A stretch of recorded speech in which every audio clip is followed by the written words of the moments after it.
आज हमारे साथ हैं हमारे देश के इंफ्रास्ट्रक्चर मिनिस्टर। आइए करते हैं उनसे कुछ बातचीत। Welcome sir. नमस्कार सर, जिन सड़कों पे बहुत ज्यादा ट्रैफिक होता है, बराबर है, उन सड़कों की संख्या दुगनी करने का आपने वादा किया था, बराबर है। उसका क्या हुआ? अरे बाबा दुगनी किया मैं, तुला माहित नहीं? अरे दुगनी किया मैं। वो जितना भी ऐसा रोड है ना, उसके बीच में मैं डिवाइडर बना के दिया, तो दुगनी हुआ कि नहीं? हुआ ना। सर, लेकिन उन सड़कों का क्या जिनमें बहुत सारे गड्ढे हैं? अरे बाबा खड्डे मांगता है रोड पे, कितना रोड पे खड्डे हम लोग बना के छोड़ के दिया। अरे बाबा खड्डे रहते ना, वो स्पीड ब्रेकर का काम करते, तो हमको सेपरेटली स्पीड ब्रेकर बनाने का जरूरत नहीं है, तो टाइम भी बचता है, पैसा भी बचता है। तो आप पैसे बचाने का ही सोच रहे हैं? नहीं नहीं, ऐसा ना है, पर पैसा बचता है। अभी देखो खड्डा रहेगा तो आदमी गाड़ी धीरे चलाएगा, तो एक्सीडेंट नहीं होएगा, बराबर है। और रोड पे जगह जगह खड्डा आता है, तो ड्राइवर ऐसा ऐसा ऐसा ऐसा खड्डे से ऐसा जाता है, तो उसको नींद नहीं आएगा, तो एक्सीडेंट नहीं होएगा। इसलिए रोड पे खड्डा बहुत इंपॉर्टेंट है। सर, लेकिन रोजमर्रा की जिंदगी में ऐसे सड़कों पे चलना बहुत मुश्किल होता है। अरे बाबा नया जनरेशन जो है ना, उसको वही मैसेज देने का है कि जिंदगी के रास्ते आसान नहीं है। आज हमारे साथ हैं आईओसी के प्रेसिडेंट मिस्टर नरेश कलमाड़ी साहब। आइए करते हैं उनसे कुछ बातचीत। स्वागत है आपका सर। नमस्कार। सर, आपने स्विमिंग के लिए किसको चुना है? स्विमिंग के लिए मैंने राम गोपाल वर्मा को चुना है। क्यों? क्योंकि इतनी फ्लॉप फिल्में देने के बाद भी वो आदमी अभी तक डूबा नहीं। और सर, कुश्ती के लिए? कुश्ती के लिए मैंने राजपाल यादव का नाम दिया है। क्यों? एक 4 फुट का पिद्दी आदमी 8 फुट के खली को धोबी पचाड़ दे सकता है, उसे हरा सकता है, तो जो दूसरे देशों से रेसलर्स आ रहे हैं ये तो बच्चे हैं। सर, और चेस के लिए आप किसका सिलेक्शन करने वाले हैं? चेस के लिए बहुत अर्जेंसी नहीं है। क्यों सर? चेस के लिए शातिर दिमाग की जरूरत होती है, चालाकी आनी चाहिए, होशियारी आनी चाहिए। तो ऐसे अपने बहुत सारे नेता हैं जिनमें ये सब चीजें तो कूट कूट के भरी है। तो इसमें से जो उस दिन फ्री होगा उसको मिठा देंगे। लक्षात ठेवा, खेल भावना ठेवली पाहिजे। दोस्तों, आज हमारे साथ है हमारे देश की युवा पीढ़ी के युवा नेता मिस्टर पिंकू शर्मा। आइए करते हैं उनसे कुछ बातचीत। Welcome to our show sir. Ay what's up yo. Sir, हम ये जानना चाहते हैं कि 15 अगस्त को क्या हुआ था? ओ मुझे याद नहीं, मैं उस दिन फॉरेन टूर में था। सर, मेरे कहने का मतलब है भारत कब आजाद हुआ था? मैंने अभी तो आपको बताया कि मैं उस दिन फॉरेन टूर में था, तो फिर आज़ादी कब मिली थी, थोड़ा प्रॉब्लम। आई एम श्योर आपको ये भी नहीं पता होगा कि हमारा भारत किस तरह से आजाद हुआ था, राइट? किस तरह आज़ाद हुआ था? सर, मैं आपसे पूछ रही हूँ किस तरह से। हाँ हाँ, आज़ादी। मुझे लगता है आपको अर्जुन सिंह से पूछना चाहिए, उन्होंने ही भोपाल से एंडरसन को आज़ाद कराया था। सर, कितने शर्म की बात है कि आजकल की युवा पीढ़ी को ये भी नहीं पता कि हमारे कितने भारतवासियों ने 15 अगस्त के लिए कितना खून बहाया था और वो लोग कौन थे। एग्जैक्टली नहीं पता है। खून बहा था तो कोई या तो विदेशी ताकत का हाथ होगा या फिर पड़ोसी देश का हाथ होगा। सर, हमारे देश का राष्ट्रीय गान क्या है? चक दे ओ चक दे इंडिया, चक दे ओ चक दे इंडिया, पैसे की लगा दूं ढेरी। क्या लगेगी ढेरी? इतने दिन हो गए इसे मन बहला रहे हैं। अरे कौन हो गुरु? गुरु कीचड़ में कमल के फूल खिलते सुना था, पर देखा आज। कौन हो? हम हाँ, कूड़ा घर। कूड़ा घरों के इतने साफ सुथरे, नहाए धोए, मेंटेन। सही बताओ कौन हो? अरे कूड़ा घर है यार, चमकेंगे नहीं? बताओ, ये हमारी हिंदुस्तान की पब्लिक की मेहरबानी है। अरे यार, कूड़ा मेरे अंदर डालने की बजाय मेरे अगल बगल फेंक जाते हैं, मेरे आसपास फेंक देते हैं। ये यहाँ करते हैं इंडिया में, ये तो करते हैं। फिर? पर तुम इसी बात से परेशान हो? अरे नहीं, वो क्या है ना, हमारी ट्रांसफर बाहर फॉरेन कंट्री में हो रही है। अरे ये तो अच्छी बात है। अरे नहीं ना, अरे वहां के लोग हमारे हिंदुस्तानी लोगों की तरह समझदार नहीं है ना, वो तो कूड़ादान के अंदर ही डालेंगे। खैर मेरी छोड़ो, तुम बताओ तुम कौन हो? हाँ भैया, वो है जो पुलिस की लात खाते हैं, सरकारी काम करवाने के लिए रिश्वत खिलाते हैं, गरीबी झेलते हैं, भ्रष्टाचार में पिसते हैं। हम हैं आम आदमी। ओए होए, तो तुम हो आम आदमी। हम ही तो हैं। अरे वाह यार, तुम्हारे बारे में हमने सुना बहुत था। सच्ची? हाँ, आज देख भी लिया। अरे यार, तो गले मिलो। अरे मिलो मिलो। आओ आओ। अरे यार, हम दोनों की शक्ल सूरत में ही फर्क है, पर हम दोनों का हाल तो एक ही है।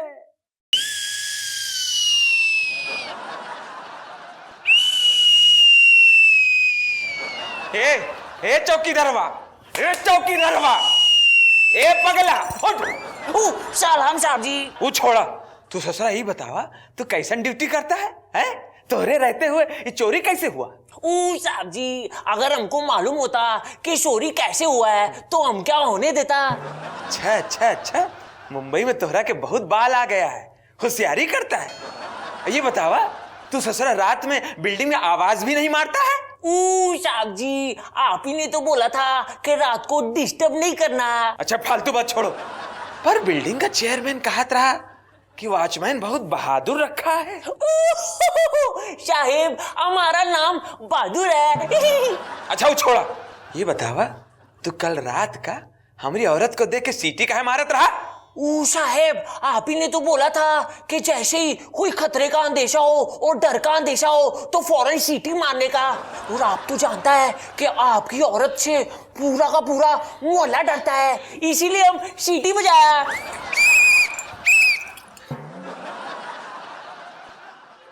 आगे का डाइन।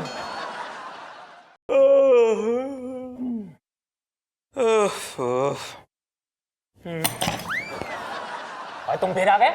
ओए, अब क्या तुम्हें स्टैम्प पेपर पे लिख के दूं कि ट्रेन थोड़ी लेट है? हैं? इस बार वो बात नहीं है, तो दूसरी बात है।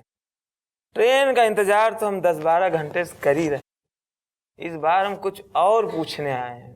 देख, जो भी पूछना है वहां बैठ के पूछो। कहाँ? यहाँ कुर्सी पे। अच्छा हाँ। बाबूजी, यही पूछना रहा कि यहाँ स्टेशन के अगल बगल कोई कब्रिस्तान है? नहीं। तो कोई शमशान भूमि है? नहीं। क्यों? यही पूछना था कि जब पैसेंजर लोग इंतजार करते करते मर जाते हैं तो आप लोग उनकी बॉडी का क्या करते हैं? दोस्तों, आज फिर से मैं आपकी मुलाकात कराने वाली हूँ हमारे देश के महान नेता, जी हाँ, आईओसी के प्रेसिडेंट मिस्टर नरेश कलमाड़ी साहब से। आइए करते हैं उनसे कुछ बातचीत। स्वागत है आपका सर। नमस्कार सर, हम जानना चाहते हैं कि आप बॉक्सिंग के लिए किसका चुनने वाले हैं? बॉक्सिंग के लिए मैंने राहुल महाजन का नाम दिया था, लेकिन मैंने आइडिया ड्रॉप कर दिया। क्यों सर? क्योंकि मुझे पता चला है कि वो तो सिर्फ औरतों को ही मारता है। और सर, जैवलिन थ्रो के लिए आपने किसको चुना है? मैंने जैवलिन थ्रो के लिए राखी सावंत का सिलेक्शन करवा दिया है। करवा दिया?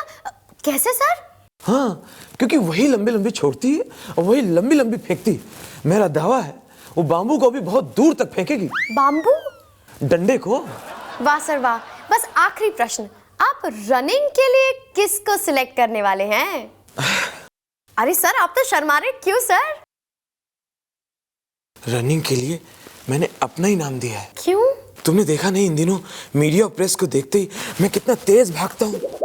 दर्शकों, आज हमारे साथ है हमारे देश के एक और महान नेता। आइए करते हैं उनसे कुछ बातचीत। नमस्कार सर। सर, आपने ये वादा किया था कि चुनाव जीतने के बाद आप सबको रोटी, कपड़ा और मकान देंगे, उसका क्या हुआ? मैडम, मैंने अपना वादा पूरा किया है।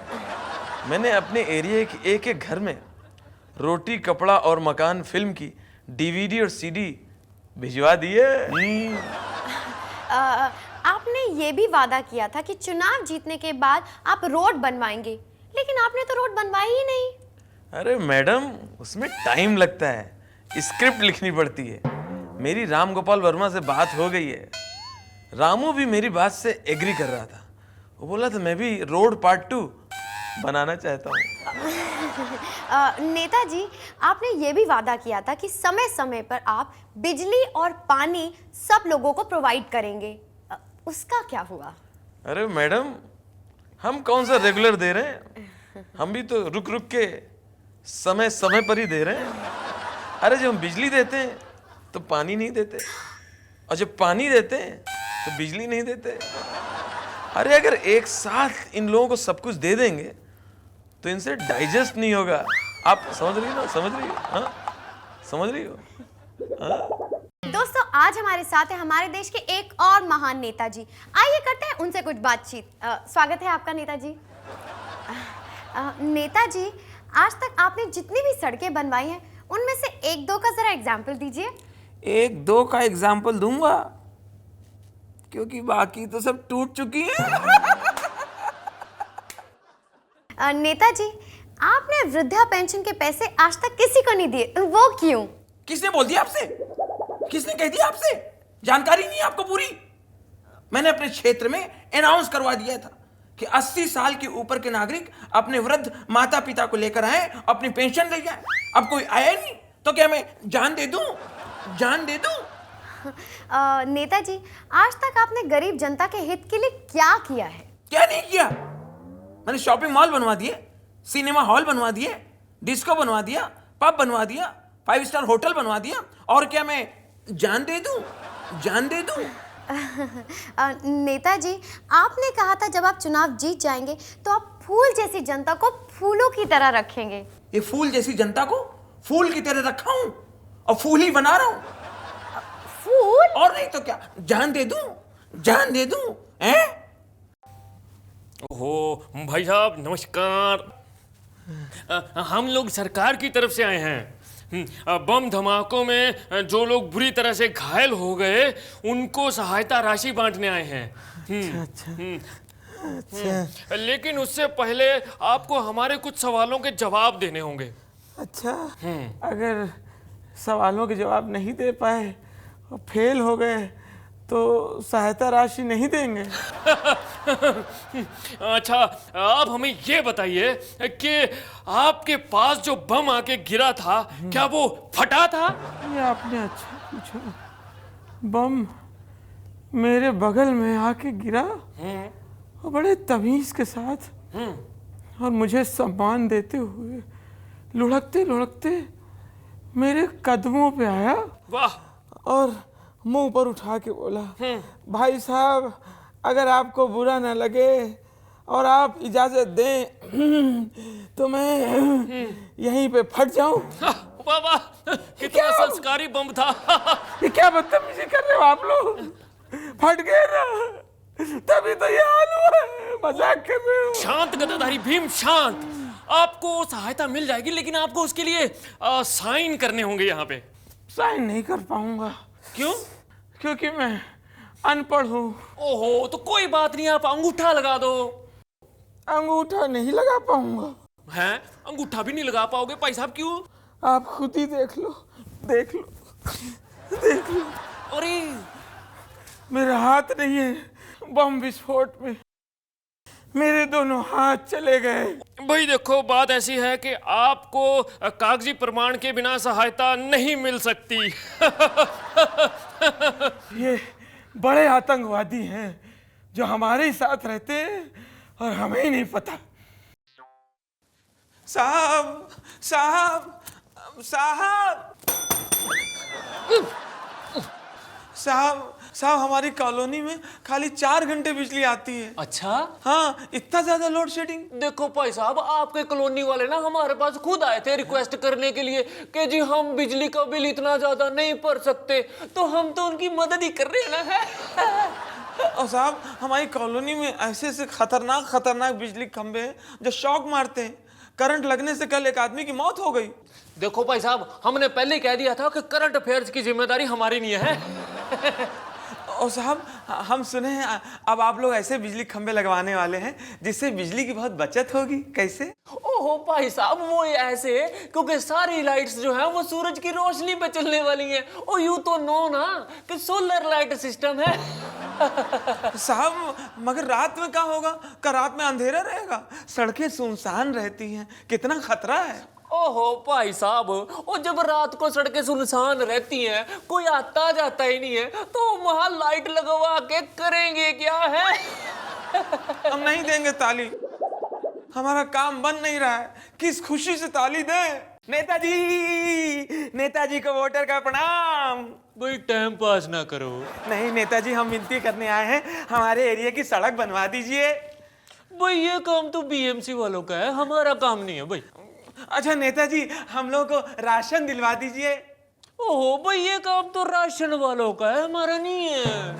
अच्छा नेताजी, भोली भाली जनता को आतंकवादियों से बचा लीजिए। ओहो भाई, ये काम तो पुलिस वालों का है, हमारा नहीं है। अच्छा नेताजी, जो लोग आपको वोट देते हैं, आपको समर्थन देते हैं, उनका ख्याल रखिए, उनकी गरीबी मिटा दीजिए। भाई लोग कर लो गल है, और भाई ये काम तो भगवान का है, हमारा थोड़ी है। हम समझ गए आपका क्या काम है। आपका काम है खाना। तो खिलाइए। तुम लोग अपना काम ईमानदारी से नहीं करते हो, और जो काम जनता को बहुत पहले करना चाहिए था वो आज हम कर दिए। दोस्तों, आज हमारे साथ है मसाजवादी पार्टी के नेता श्री मुलायम सिंह यादव जी। आइए करते हैं उनसे कुछ बातचीत। स्वागत है सर आपका। धन्यवाद। सर, यूपी बिहार के वोटर्स का नेताओं से विश्वास उठ गया है। पिछले इलेक्शन में सिर्फ 18% वोट मिले थे। आपकी जानकारी के लिए बता दूं, वो 18% वोट भी हम नेताओं द्वारा जो फर्जी वोट डलवाए गए उसकी वजह से मिले। वरना आजकल के जितने नौजवान बच्चे हैं, जब इनकी वोट देने की उम्र आती है, ये उत्तर प्रदेश और बिहार छोड़ के धंधा रोजगार के लिए मुंबई, दिल्ली, कलकत्ता, पंजाब चले जाते हैं, तो वोटिंग होगी कहाँ से? नेताजी, आप हमारे दर्शकों को बताइए, अगर आपकी पार्टी सत्ता में आती है तो एजुकेशन के गिरते हुए स्तर को आप कैसे सुधारेंगे? भाई, पूरा देश जानता है कि हमने ऐसी व्यवस्था कर दी है कि कक्षा 8 तक कोई बच्चा फेल नहीं हो सकता। रही बात उसके आगे की, तो उसके आगे हमारी सरकार सख्त कदम उठाएगी और नकल की भली भांति व्यवस्था होगी। ये हमारा वादा है। नेताजी, पिछले दिनों बात सुनने में आई कि आपकी पार्टी के एक विधायक ने एक आदमी पर पेट्रोल डाल दिया, उसे जला दिया। इसके बारे में आप क्या कहेंगे? हमें भी बहुत गुस्सा आया। हमने उनको बुला के स्वयं फटकार लगाई। हमें कहा, जब केरोसिन मतलब घासलेट सस्ता है तो महंगा पेट्रोल बर्बाद करने की क्या आवश्यकता? ये सोचने का विषय है। हमारे नौजवान पीढ़ी को इस पर ध्यान देना चाहिए। दोस्तों, आज हमारे साथ है हमारे देश के एक और महान नेताजी। आइए करते हैं उनसे कुछ बातचीत। नमस्कार सर। नमस्कार छोरी। सर, पॉलिटिक्स में होने के बावजूद भी आप क्रिकेट में ज्यादा इंटरेस्ट क्यों लेते हैं? और सीधी बात है भाई, आजकल क्रिकेट में पॉलिटिक्स से ज्यादा इंटरेस्ट मिलता है। ओह, लेकिन नेताजी, आपको नहीं लगता ये दोनों फील्ड्स कुछ अलग अलग हैं? ओ बावली छोरी, कौन बोल दिया तेरे को? वो दोनों ही क्षेत्र एक ही है। क्रिकेट में देख, एक बॉल के पीछे सारे खिलाड़ी पागल की तरह भागते हैं, और पॉलिटिक्स में एक कुर्सी के पीछे सारे नेता बावले की तरह भागते हैं। नेताजी, लेकिन क्रिकेट में तो चीयर गर्ल्स भी होती हैं। तो गलत बात मत कर छोरी, तेरे को नॉलेज नहीं है। क्रिकेट में तो सिर्फ चीयर गर्ल्स होती है, पॉलिटिक्स में तो चीयर्स भी होती है और गर्ल्स भी होती है। तेरे को यकीन नहीं होता तो हमारे सहयोगी एमडी तिवारी से पूछ ले, सेम टू सेम है। नेताजी, क्रिकेटर्स के तो बहुत सारे फैंस होते हैं, आपके क्यों नहीं होते? ये सुन तू, क्रिकेटर्स के तो सिर्फ फैंस होते हैं। हमारे तो बंगले में, घर में, दफ्तर में, कार में, यहाँ तक कि टॉयलेट में एसी होते हैं। फैंस तो पुरानी बात है, फैंस तो आउटडेटेड है भाई। दोस्तों, आज हमारे साथ है हमारे देश की एक महान नेता छायावती जी। आइए करते हैं उनसे कुछ बातचीत। स्वागत है आपका छायावती जी। नमस्कार। आपने चुनाव होने से पहले कहा था कि आम जनता आपसे आसानी से मिल सकती है, आप उन्हें कभी भी मना नहीं करेंगी। इसी बात को ध्यान में रखते हुए हमने चौराहे चौराहे पर, गार्डन में, पुल के ऊपर जगह जगह अपनी स्टैचू बनवाई है, जो बिल्कुल मेरी तरह है। और आपको जानकर खुशी होगी कि उसमें भी ये पर्स है, तो इसलिए जनता जब चाहे मुझसे वहाँ जाकर मिल सकती है। छायावती जी, आपने कहा है कि आप महिलाओं के हित के लिए इतिहास बनाएंगी।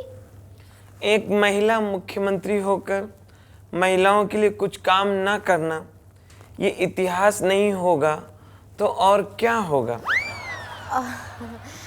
छायावती जी, आपने कहा था कि आपराधिक छवि वाले लोगों की पार्टियों का आप खात्मा कर देंगी। बिल्कुल, ये अपराधी लोग जब हमारी पार्टी ज्वाइन कर लेंगे तो इनकी छोटी छोटी पार्टी तो अपने आप ही समाप्त हो जाएगी। मैं ज़बान की पक्की हूँ, मैं वादे की पक्की हूँ। साहब साहब साहब पीछे रहो। साहब एकदम लूट मची है। कहाँ? ये बिल एकदम गलत है। अरे ये बिल तो सही है, ऐसा ही होता है बिल।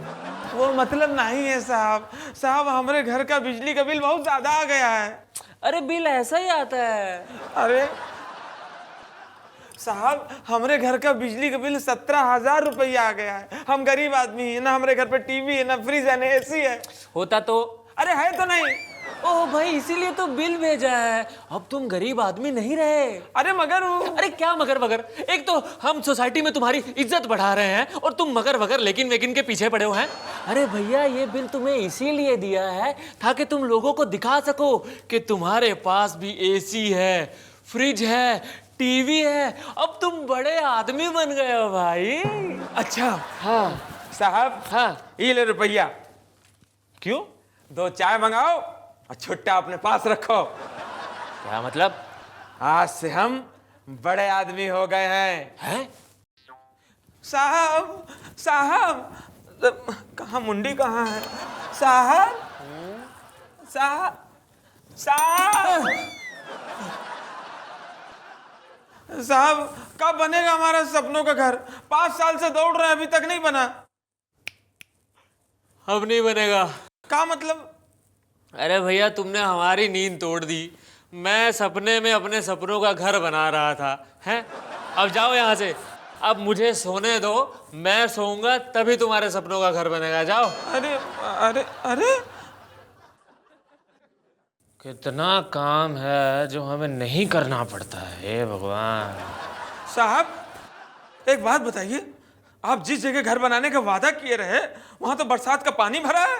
अरे तो ये तो खुशी की बात है। क्या मतलब? हमने तुम लोगों से वादा किया था कि हम वहां पे स्विमिंग पूल भी बनाएंगे, तो वो तो बन गया। तो अब बस घर बनाने बाकी है, वो भी बन जाएंगे 20-25 साल में। अच्छा। हाँ। साहब साहब साहब, एक बात बताइए, जहां पे आप गरीबों को घर बना के देने वाले थे वहां तो मेट्रो वाले अपना पुल बना दिए हैं। भाई मुबारक हो, अब तो तुम्हारा घर बन ही जाएगा। पर कहाँ? भाई पुल के नीचे। अब तुमने तो देखा ही होगा कि देश में जितने भी पुल हैं वहां पे नीचे गरीबों के घर तो हैं ही है। अब जैसे ये मेट्रो वाला पुल बन जाएगा, तुम्हारा घर भी बन जाएगा। हो गई ना समस्या खत्म। अरे वाह, इतनी जल्दी आप परेशानी दूर कर दिए। भगवान ऐसा पुल सबको दे। साहब साहब, अजब हो रहा है, एकदम गजब हो रहा है। अरे दूर से बैठो। साहब वो हमारे पड़ोस में मिश्रा जी हैं। हाँ। उनके घर में बिजली आ रही है, उनका घर चमक रहा है और हमारे घर में अंधेरा, पूरा अंधियारा गुप्त छाया हुआ है। पिछले हफ्ते आपको हम 1000 रुपए खिलाए थे रिश्वत के। 1000 रुपए हमें मार दिए आप। अब ये लो बिजली का तार, पूरे 3 इंच का है, ले जाओ। साहब ये तो बहुत महंगा पड़ेगा। 1000 रुपए खाए हो, तार दे रहे हैं, क्या करेंगे इसका? अरे इससे तुम्हारा घर ऐसे रोशन हो जाएगा जैसे ऋतिक रोशन। कैसे हिल हिल के बता रहे हैं, मगर इससे हम क्या करें? अरे मिश्रा जी के मेन वायर में जोड़ दो, सिंपल। आज बिजली के तार जुड़े हैं, कल को दिल के तार भी जुड़ जाएंगे। नहीं साहब, मिश्रा जी बहुत बवाली आदमी हैं। एकदम फड्डा हो जाएगा, लाठी चल जाएगी, सब घर में खूना खच्चर हो जाएगा साहब, पुलिस थाना हो जाएगा। अरे कुछ नहीं होगा। अरे मिश्रा जी का जो तार जुड़ा है वो जुड़ा है गुप्ता जी के साथ। अच्छा। हाँ, और गुप्ता जी का तार जुड़ा है यादव जी के साथ। अच्छा। और यादव जी का तार जुड़ा है शर्मा जी के साथ। और इन सब का तार जुड़ा है मुखिया जी के साथ। अब बताओ ये सारे चोर कैसे बचाएंगे शोर? बोलो। अरे साहब ये बता, वो मुखिया जी का तार किससे जुड़ा है? हाँ, मुखिया जी का तार जुड़ा है हमरे साथ, सिंपल। अरे वाह, सबसे खाते हैं पैसा और कर दिए सबका काम सिंपल। भगवान ऐसा अवसर सबको दे, कैज ही इज कनेक्टिंग पीपल।